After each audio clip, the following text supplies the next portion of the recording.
All right. Hey, welcome back to Nights and Weekends with me, Marcus, your host. This is my opinion as to why Trump won.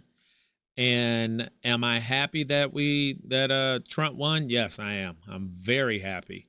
Now, do I think it's a little bit premature to say that we're going to have some new golden age? I do, because we have major issues in this country that are not going to be fixed by cutting taxes or whatever.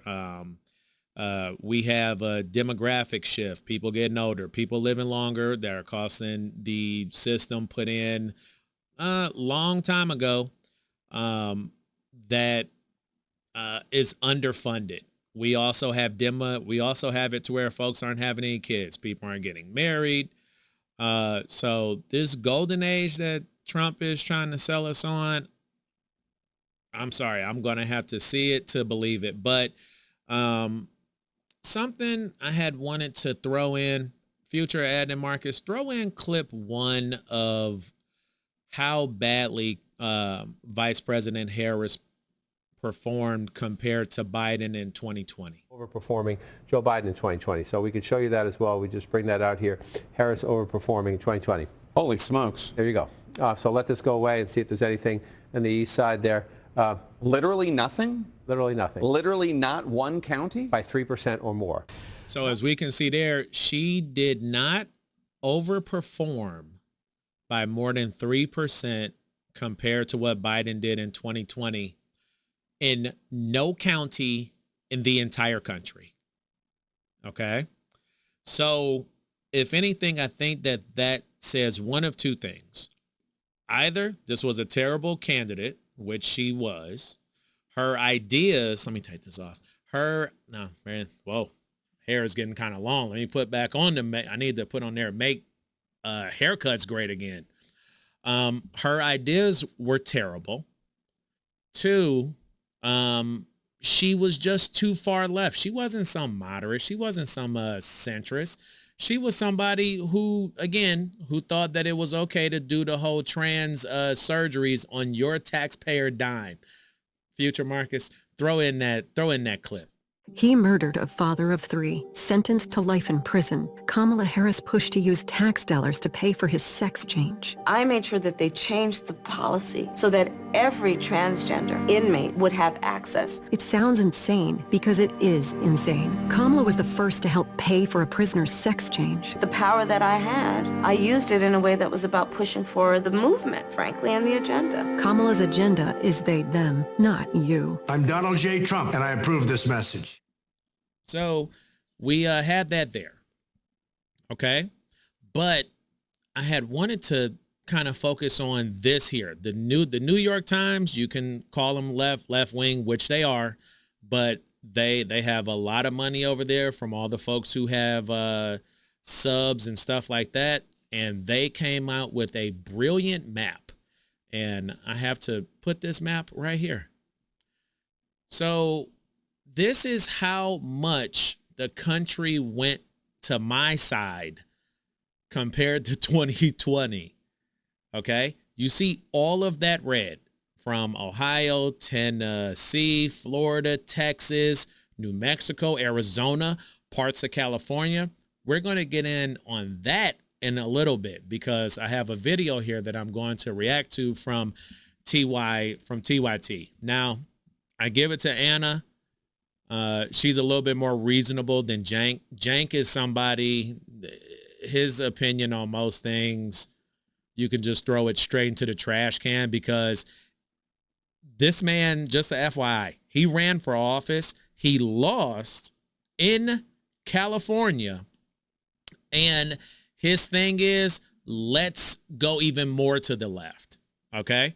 But this map, okay, if any of your friends and stuff like that you might have over for Thanksgiving and or Christmas, you can just send them this map. The whole country went more to the right, okay? And part of the reason is, I have to click on this, inflation. This is from Investopedia. Average year-over-year inflation rate under Joe Biden was 5.2%. Now, for folks like me that are relatively young, well, no, we're old, but you get the point. I didn't grow up in the 70s. I wasn't born until the 80s. But inflation during my lifetime has been relatively low. And you can see here, under Donald Trump, it was 1.9%. Under Obama, it was 1.4%. On average, year over year, under George Bush, it was 2.8%, 2.6% under Clinton, etc. But 5.2%, people are pissed off. Stuff costs too much. From your car, which is why I'm still driving a 10-year-old car. You gotta pick your spots. Stuff costs too much. You gotta just keep on getting it fixed. All right. Just the other day, had an issue with our dryer at the house, and my wife is like, "Oh, we need to go buy a new dryer." I said, "The hell we do." I ended up getting that thing fixed for $6. All right. But things cost too much. And also we have all this stupid leftist BS that's been going on for decades here. And I hope that we're able to pull back from that. Okay. But the whole country went more to my side. But we're going to do this. By the way, over here on the nights and weekend side, because we're poor, I don't have YouTube Premium. So it's going to be a lot of jump cuts in this joint. But I had just wanted to react to this very quickly. And you're going to see that even in California, things went to the right. Even in Looney Bin, homeless people have a right to take a dump on the front sidewalk. California, it even went to the right. Anyway, here we go. The thing that surprised me least about the election was the sharp red shift in these big cities. Because Hold up. I got to pause it right there. Ezra was probably not saying any of this stuff prior to the election. Stop it. Everybody wants to be like, I told you so. Me, I admit, I thought Trump was going to lose, but I was wrong. To anybody who lives in them, they are furious. And this idea that like, oh no, the economy is actually good or crime is actually down, this is all just Fox News, like shut the up with that. Congratulations, everyone. Libs have caught on to something that we figured out 2 years ago. Crime is a problem. And if you just tell people, voters specifically, that it's not a problem and it was way worse in the 90s, so you shouldn't be complaining, there will be backlash. She is talking specifically about the buttholes over on the Majority Report, I believe, with Sam Cedar and Emma Vigeland. I'm not going to even waste my time trying to hunt down the clips of them or Kyle Kalinske or other folks who want to be like, well, I mean, back in the 90s, the violent crime rate was high. And as long as it isn't that, then everything should be A-okay. Okay, whatever. There will be blood, okay? And so here we are. Ezra Klein was on Pod Save America to reflect on the disastrous election cycle that we just experienced for the Democratic Party. And he touched on how poorly blue cities have been run by progressive leaders. Got to keep it real. And so here's more of his argument. Here's more of his revelations, and then we'll break it down further. The sense of disorder rising, right? Not just crime, but homeless encampments, trash on the streets, people jumping turnstiles in subways, crazy people on the streets. You just talk to people and they're mad about it. They feel it's different than it used to be. I mean, in San Francisco, like the fury is overwhelming. And you see that it's not just the presidential level. London Breed, the SF mayor, just lost re-election. In Oakland, they recalled the mayor. A bunch of the progressive DAs across the country were recalled or beaten in re-election campaigns. If Eric Adams has a lot of problems, but if he were obviously on the ballot, he would almost certainly, it seems to me, lose. You have to be able to govern well. People don't follow politics, but they live in the place they live. Yeah, I follow politics, and I also live in the place I live. And I've been furious for several years now. And everyone immediate, oh, Anna's just a secret right-winger. Anna's just a secret right-winger. No. I'm not a secret right-winger. I see the dysfunction, and I see working class Americans getting their catalytic converters stolen, okay, getting their homes broken into, getting assaulted on the subway or the train. And I'm supposed to... I have to stop this really quick. The reason why these things happen is because of people like Anna, other folks that I know in my real everyday life, and the left in general. They don't want to hold anyone accountable for anything that they do ever, especially if they're black or a non-white person. People of color, since the white libs love to group us all in the same group, as if since we're non-white that we all think the same and that we all have some common thing against I don't know, whoever. You, Anna, and especially the other person on the other side of you, y'all have to get it through y'all heads soon enough that unfortunately some people are bad. And I'm not talking about groups of people. I'm talking about the individuals in the groups. If you go out and you steal somebody's catalytic converter, it's not because you're trying to put food inside of your kid's stomach. It's because you don't want to operate within the current system. You want to do whatever the hell you want. And you, Anna, along with Jank, along with Cal, along with Destiny, along with whatever, you can't simply say, we're going to go and get money from rich people and we're going to make these people's lives better. No, it isn't going to work. You can't live on your means. Eventually the day comes, and I hope that we're starting to turn around as a country. Supposed to just shut my mouth about it and tell everybody everything's fine because it's not the 90s? No, I'm not gonna wait until after the election to talk about how it's a problem. I'm gonna talk about it well before the election so, maybe Democrats, maybe progressives can recalibrate.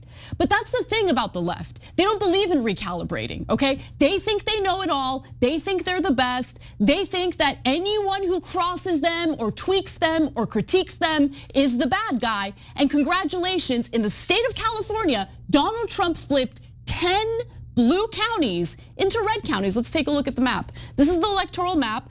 First one on the... I am loving that map, but it's actually kind of funny. Back when I was in college, I actually did my last paper I wrote was on this. The interior of California has been becoming more right-leaning. The coast has been left-leaning for years. And this is even back when I was in college, back in the early 2000s. I'm happy that those folks changed their mind at least this time. But again, think about it, that they had to pick that these people who I bet live along the coast here, they probably think like Sonny Halston. Marcus, goddamn, you're just going to mess it up. Throw in the clip from The View. Latinos in Texas, a district that's 97% Latino, went 75 percentage points for Donald Trump. Why? Misogyny. It's on the border. The border crisis is on their doorstep. And they were begging people to care about it for years. We need to take some lessons. That's what that was. The lessons are not. The folks that are on the coast of California think exactly like her. Let us get back to it. On the left-hand side, of course, is from 2020. And then, would you look at that? One of the most liberal parts of the country has become increasingly red. I wonder why that happened. Okay, in New York, last time Trump lost by 24. This time he only lost by 12. Remember, he was talking about how he's going to win New York, and of course he wasn't going to win New York, and that was outrageous. But what he was getting at is, I'm going to do a lot better than you expect, and he did. Except there was. Okay, we are done with that because I cannot stand to hear Jank. There's a video that I was looking at earlier. Jank was one of the people who said that Trump was going to lose. So whatever, it happens. Don't turn around now as if you had some type of crystal ball. You didn't. But hey, I'm happy that Trump won. The The reason why he won is the they them stuff. First off and foremost, in my opinion, it is a sanity check. If you believe that, if you believe like Kamala, or you believe like a whole myriad of freaking people like Dr. Mark Lamont Hill. There are many people on the left who believe that, and let me be clear, I think trans women are women. If you believe that, I can't trust you on anything. Nothing. I'm sorry. Okay. Also, for all the crime that went on, all of the illegal immigration, people regardless of color here, just so that we're clear, regardless of one's color, we actually like the country and we actually want for it to succeed and do well. But there are a lot of people, make sure my mic's on. There's a lot of people here and it's almost exclusively on the left, who think that this is some terrible racist, misogynistic country that is irredeemable and needs to be torn down to the studs and rebuilt in someone else's image. And it seems as if, at least this time, a lot of people did not buy into that. So that's one of the reasons why Trump won. Crime, inflation, cost of everything has gone up, not necessarily keeping up with people's paychecks, by the way, the they them stuff, and the illegals. So, hey, I will see y'all in a week. You all be sure to have a good week. All right, bye. Oh, and the weight update is going to be coming soon enough too, by the way. All right, bye.